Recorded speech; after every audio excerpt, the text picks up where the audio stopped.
Hey guys, what's up? It's Dreadscape Gabe, and here and today on the channel we're taking a look at the Natalya's Vengeance set armor for the Demon Hunter, which got a rework during Season 28 of Diablo 3, which I didn't really cover it because, I'll be honest with you, this is probably one of the worst armors still that you could use for the Demon Hunter. Most of the time you just want to use the Gears of Dreadland or Marauder set, but we're going to go into it because I've never covered it, and I want to be able to actually go over it for those of you who might be brave to use this. So we're going to be using, for the most part, mostly a full set of the Natalya Vengeance armor. So just so you know the pieces that we're going to be using the head, the chest, the feet, the hands, and the offhand weapon. Alright, so two-piece bonus. Spike traps deal 100% increased damage to enemies affected by Caltrops. Spike traps now instantly refresh charges of use, no longer cost resources, and each detonation restores 2 discipline. Four-piece bonus. Spike trap explosions will blast affected enemies towards the nearest set caltrop. Laying a spike trap grants 75% damage reduction. The duration of this bonus is always equal to the number of already laid traps in seconds. Six-piece bonus. Spike traps deal 10,000% increased damage, if I believe. I'm going to bring it down here for a second. Yep, increased damage, and each consecutive explosion from the detonated chain reaction will deal 25% more damage than the previous blast. So basically, it's no longer a Rain of Fire build, and now it's a Spike Trap Caltrops build. We're also going to be using the Eagles set here, this being the wrist and the shoulder, so we're going to be using two-piece bonus, reduce damage taken by 15%, increase damage dealt by 30%, three-piece bonus, 30% damage from elite monsters attack, minus 30, plus 30 damage to elite enemies as well. So we're going to be using the wrist and the bracers for this. Moving on from there, we're going to be using the Captain Crimson's belt and pants because Captain Crimson goes with just about every build in this game. Two-piece bonus, 6,000 life per second, reduces cooldown of all skills by 20%. Resources cost 20% less. Three-piece bonus, damage dealt is increased based on your percentage of cooldown reduction. Damage taken is reduced by your percent of resource cost reduction. Alright, moving on from there, we're going to be using the Restraint and Focus Rings. Here is the two-piece bonus for that. When you hit with a resource-generating attack or primary skill, deal 50% increased damage for 5 seconds. Two-piece bonus as well. When you hit a resource-spending attack, you gain back some resource from that. Natalya's weapon doesn't have ability because it ties into the 6-piece bonus. For the air weapon on offhand, we're going to be using Dawn. Basically, Dawn reduces the cooldown of Vengeance by 65%. Depends on your weapon roll, so get the best roll possible. We're also going to be using Squirt's Necklace. Basically, while not taking damage, your damage is increased by 100%, but you also take more damage when you get hit. For the skills, we're going to be using Evasive Fire Focus for our Mana Spender. For Spike Trap, we're going Echoing Blast. For Shadow Power, we're using Gloom. For Caltrops, we're using Jagged Spikes. Moving forward from here, we're going to be using Vengeance Darkheart. And we're going to be using Strafe Drifting Shadows to pop our Caltrops. For the passives, Customer Engineering is one of the passives that you want to go with, because this powers up Spike Traps. Numbing Traps, again, this powers up Spike Traps. Call of the Weak, increased damage to slower chilled enemies. And Ambush, you deal 40% increased damage. For the Kanai's Cube, I recommend this. You want Carrion Bolter, your Spike Traps lure enemies to, and deal 200% increased damage. Enemies basically are 20 every 10 seconds. Tragul's Coils, again, this powers up Spike Traps, and the Ring of Royal Grandeur because we're using a Gold set and Captain Crimson, so we want to get the Natalya 5-piece bonus. Here's what my Paragon looks like. If you are playing a seasonal character, you are capped at 800 Paragon, so you're going to have to kind of play around with that, but you probably want mostly to invest in Area Effect. For my follower, Broken Crown, Flavor of Time, Nemesis Bracers, so you can get the emanates for that. Krady's Flame is pretty okay to have. Everything else is kind of just nice to have, but it's not necessary. Goldsting is kind of okay. Really, it's about the Broken Crown, Flavor of Time, Nemesis Bracers. Those are the free emanate abilities that you want on your follower. Okay, so for the purpose of demonstration, I'm going to be doing a Greater Rift 70 because this armor is pretty slow.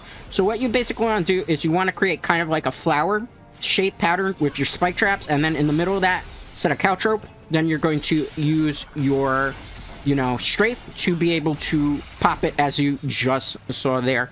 And that is pretty much the main gist of the particular ability. It's kind of like a playstyle very similar to old school Assassin, as well as the Rogue, Trap Rogue from Diablo 4. The only problem with this particular build is that it's a very slow build which means it's more of a push armor. You cannot use this for speedruns. It takes a very long time to set up. It's only really good when you're in a very high density area of mobs where you can kind of lure them in, but you want to do flower pattern, set the Caltrop in the middle, and then you strafe to detonate it, and those are what your damage rotations look like. It's a very complicated. Case in point, I'm going to set the Caltrop there, and then you strafe.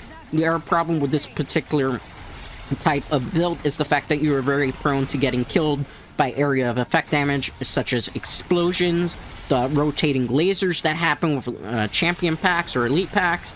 The other thing that also kind of puts you at a great disadvantage with Natalya's Vengeance also is the fact you could be frozen in the middle of that and then also exploded.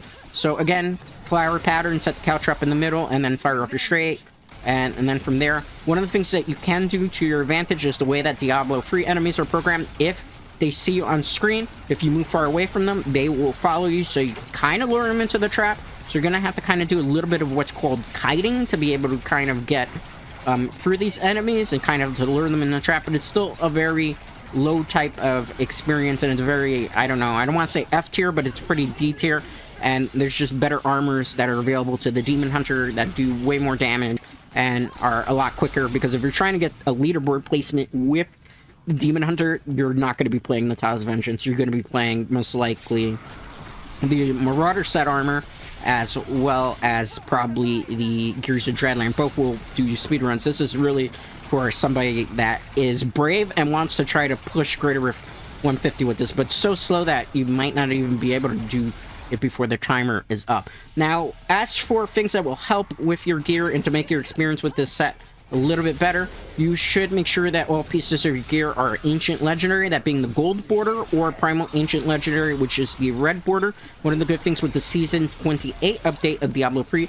is now whatever Primal Ancient Legendaries that you have had drop for you that you do not want, you can, you know, salvage them at the blacksmith, and he will give you something called Smoldering Ashes. If you have enough Smoldering Ashes, you can turn any piece of your gear into a Primal Ancient Legendary. So that's something definitely that is a nice quality of life improvement to Diablo 3. So that's how you can get Primal Ancient Legendaries. If not, the other way is do a lot of Greater Rifts.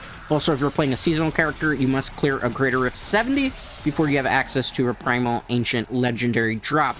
Moving further on, gear stats that you would want to have on this particular build, anywhere that you can get 15% on your spike traps and 15% on your caltrops, definitely make sure to do that. Anywhere where you can get a buff to AoE, area of effect damage, you definitely do so, because as you see here when I'm saying this up, all your damage is area of effect damage from the explosion, so the more area of effect damage, the wider area of effect you have to be able to take advantage of that. Also, when you're playing seasonal in particular, make sure you get as high a Paragon if you're going this way. I recommend, though, you play something else for your seasonal character, because you're probably going to be punching the wall with this build. Further stats that you want to invest in, I always recommend on my helm, get at least crit hit chance 6.0%. I also recommend for the gloves, you get these three stats: crit hit chance 6.0%, crit hit damage 50%, and at least an attack speed of 6.0, preferably 7.0 or 8.0 would be better. That way you could just attack a little bit quicker with your strafe and also your evasive fire. It's nice to have it, and it also increases the amount of damage you do. Anytime you can get higher critical hit damage, you want to do that in Diablo 3. There's very few situations where it's not going to be beneficial to you. Any other stats that you should really focus on in your boots: movement speed, anywhere that you can get increased dexterity, because the Demon Hunter focuses on dexterity for its stat. Definitely get increase in dexterity, the highest rolls there possible. Anywhere that you can get like a little bit of armor where you're not sacrificing from anywhere else of your stats. Vitality, definitely do so. That way you can be a little bit more tanky, because with this particular build, vitality is going to be the key as to whether you survive Greater Rift 120s, Greater Rift 130s. Personally, I feel like this is an armor in solo play that you're probably going to be able to push very, very low Greater Rifts. I think pretty much as you see here, even as I told you with the playstyle, sometimes you can get area effect damage and run into it just because of the setup plays here. One of the things that I see this is really only able to push solo Greater Rift 110 to 120, not optimized. You would need a group of 4 mostly carrying you to do Greater Rift 150 solo, which I don't necessarily think is going to be really in your benefit. You're better off just running one of the further S tier builds. Like I said again in previous video with the Spirit of Iraq Angry Chicken build in particular. Solo self-find is an interesting concept for seasonal theme. I don't really think that solo self-find is going to be great for Diablo 3 seasons, only based on the fact that, as this past weekend showed, getting 800 Paragon cap is too low. Most people clear the content within 10 hours to a full weekend of just kind of grinding it non-stop. So I think maybe if you're going to keep this mode in, you have to put a higher Paragon cap. Maybe 1300, maybe 2000 as a Paragon cap. Understand that they don't want the Paragon that high, just due to the fact that, you know, they're trying to kind of make your choices mean more things for you in terms of your Paragon and kind of put you into this restricted play that gives you more of a, like, a Diablo 2 experience. But the problem is, if you want people to keep playing Diablo 3 throughout the season, keep engaging in the content, you have to give it enough thing. That's why I always felt like Paragon is such a good thing in Diablo 3, because as you saw with Diablo 4 currently, the endgame is boring, the endgame is bland, and there's not too many reasons to want to revisit the game. Once you have your gear even in the low to mid 50s, even World Tier 4, there's not that many things to do. As opposed to Diablo 3, which the biggest draw is the fact that you can constantly go non-stop climbing through the leaderboard in your Paragon, and all these things help. So, for the Rift Guardian here, all you want to do is set a flower type pattern, set the Caltrop in the middle, straight, and it's going to mostly automatically impode. Bane of the Trap, Bane of the Stricken, Goaka Swiftness are your ways to go for legendary gems here. And that's pretty much what the build does. It looks very fun, but trust me, it's a very slow clear time for this. And then on top of that, it's not very beneficial if you're trying to get the highest climbing rate in the leaderboard. This is something where, if it is your seasonal armor, you swap to Gears of Dreadland and then Marauder. That's what I would do if it is. I don't remember what the starter builds are because I haven't been following much of the season, because it's just... self-found is not a type of mode I like. Anyway, that was a clear time. As you saw, Greater of 70, which is Torment 15 equivalent, is a 6-minute clear time, so it's a very slow, push-oriented build. Again, I can't recommend highly that you play any other Demon Hunter build, as there are much, much better. They're all available in the playlist from previous seasons. Not much of the information has changed, if anything. Gears of Dreadland, all they did with the 2-piece bonus was kind of change momentum a little bit, but the change is so inconsequential that most people are not even going to realize or understand the difference. It's so inconsequential. Anyway, guys, that's going to do it for today's Diablo 3 video. As always, a like on this video is greatly appreciated. If you're not already subscribed to the channel, definitely consider doing so, as it helps the channel grow. And I will see you for the next Diablo video, which will be back to Diablo 4, because unfortunately I can't cover too many Diablo 3 videos because there's just not that much content to cover. Anyway, guys, till next time.